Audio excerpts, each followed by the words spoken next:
E a punição, assim, mais de boa é você ter que sair da sua casa. Ah, mas como assim? Eles te dão um prazo, tipo, pra você sair da sua casa? Não. Só pra dar um contexto pro pessoal, essa menina, ela tá falando as coisas que ela não pode fazer sendo uma moradora de uma comunidade, uma favela do Rio de Janeiro. Entendi. Vivendo sob o comando de pessoas como o TH da Maré. Exatamente. Tá. Exatamente. Vamos lá. Vamos lá. Fica curioso, enfim. Cara, sendo bem sincera, o que eu vou falar agora, eu não acho que seja, um absurdo, assim.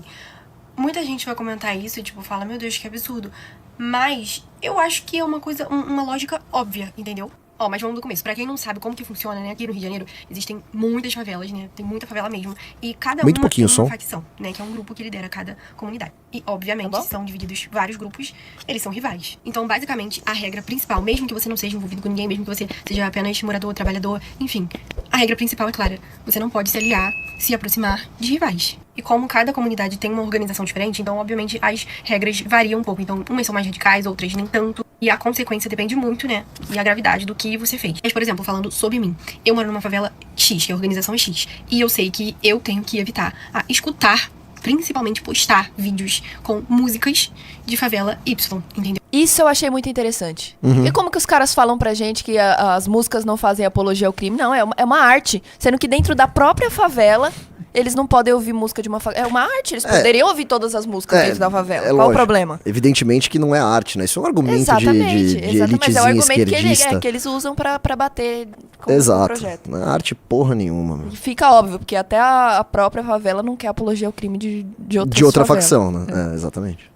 Entendeu? Eu acho que vocês de fora nem devem se ligar, nem devem saber disso, mas aqui no TikTok mesmo existem várias trends, várias músicas famosas que vocês usam e falam sobre facções. Falam o nome de pessoas envolvidas, mas vocês não sabem.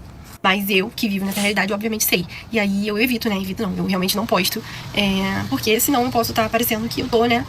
Me aliando a outro tipo de pessoa. E eu não quero me aliar a ninguém, eu sou apenas uma garota tranquila, lembrando isso aqui, tá? Tá, mas o que acontece com as pessoas que quebram essas regras? Já vou adiantar aqui pra vocês que a punição, assim, mais de boa é você ter que sair da sua casa. Ah, mas como assim? Eles te dão um prazo, tipo, pra você sair da sua casa? Não. É uma coisa, tipo assim mesmo, sai daqui agora e você simplesmente sai. Tipo, não dá tempo de levar nem as coisas, geralmente. E você não tem lugar pra ir, mas você tem que sair. E, gente, isso acontece muito, muito mesmo. E sendo bem sincera mesmo, quando isso acontece, as pessoas agradecem até. Mesmo que tem que sair com a roupa do corpo, elas agradecem, porque é a punição mais de boa, assim, né? Dentre as outras. Nossa, a punição mais de boa. Outra coisa também que eu não faço. Você sair da sua casa sem nada. Né?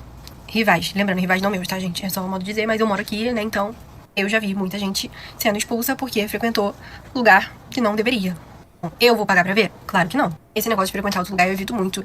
Tipo, postar foto também, principalmente, né? Que aí você vai estar se explanando sozinha. Tem gente que vai e tenta fazer escondido e é pior, tá? Gente, sério, não dá pra esconder nada. Você acha que você vai, que ninguém vai te ver, que ninguém... Sempre dá pra saber. Negócio de celular também, de trocar mensagem, de falar certas coisas que podem te comprometer. Nossa senhora. Não é legal, você acha que seu celular é um lugar seguro, mas não é. Outra coisa que eu também não posso fazer, gente, frequentar baile de outro lugar. Pra mim, isso é óbvio. Tipo assim, porque o baile é um evento 100% organizado, né, pelo movimento. Então, tipo assim, não tem lógica você ir pra concorrência.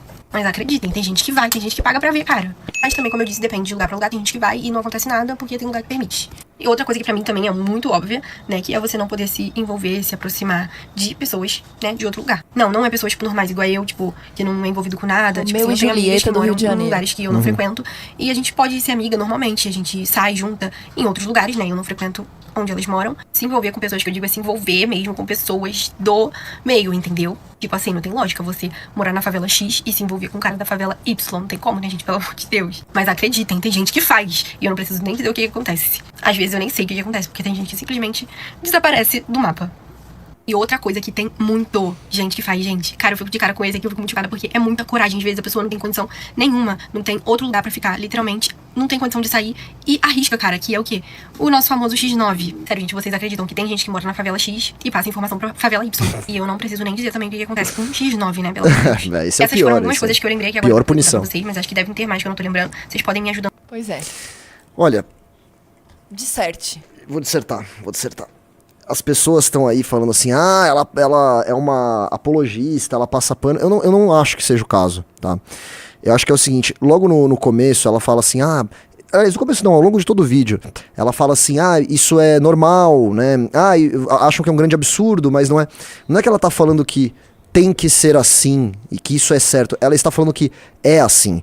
E o ser humano, ele é capaz de se acostumar a situações mais absurdas e imagináveis e tratar aquilo como normal. Tem um exemplo que eu posso dar aqui, que quem assistiu aquele filme recente não, faz uns anos, 2 anos que saiu na Netflix, né, ganhou o Oscar de melhor filme internacional na época, que é o Sociedade da Neve. Você viu esse filme, Ana? Não. Filmaço. Dito isso, é um filme que eu nunca mais quero assistir porque dá uma agonia Não, absurda. mas eu conheço a história. Você sabe do que é? Conheço. Que é aquele grupo de estudantes que estavam e mais outras pessoas, claro, que estavam num avião. E esse avião, ele caiu no meio da Cordilheira dos Andes, né? Isso ali no Chile. Isso aí foi em 1974, por aí foi nos anos 70, né? Esse filme é muito bom e mostra isso.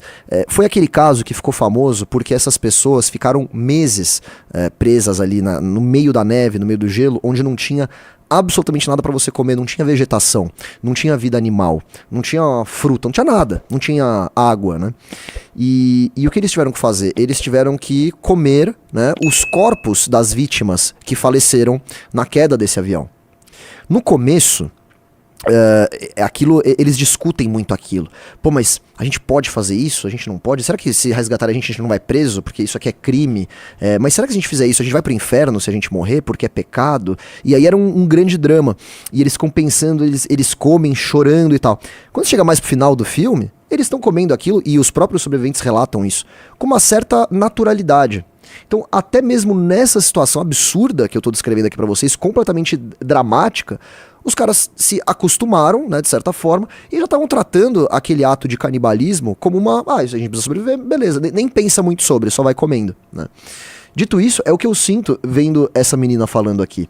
Ela tá numa situação completamente absurda, completamente impensável para boa parte do mundo moderno, uma situação animalesca, selvagem, e para ela é o dia a dia dela, e ela encara isso como normal. Mas não é para ser normal. Isso tem que ser destruído. A cultura da favela tem que ser destruída. As favelas, né, as pessoas honestas da favela têm que ser retiradas de lá. A maioria que é honesta tem que ser retirada de lá. Aquela minoria de desgraçados e vagabundos tem que ser presos ou mortos. As casas têm que ser destruídas.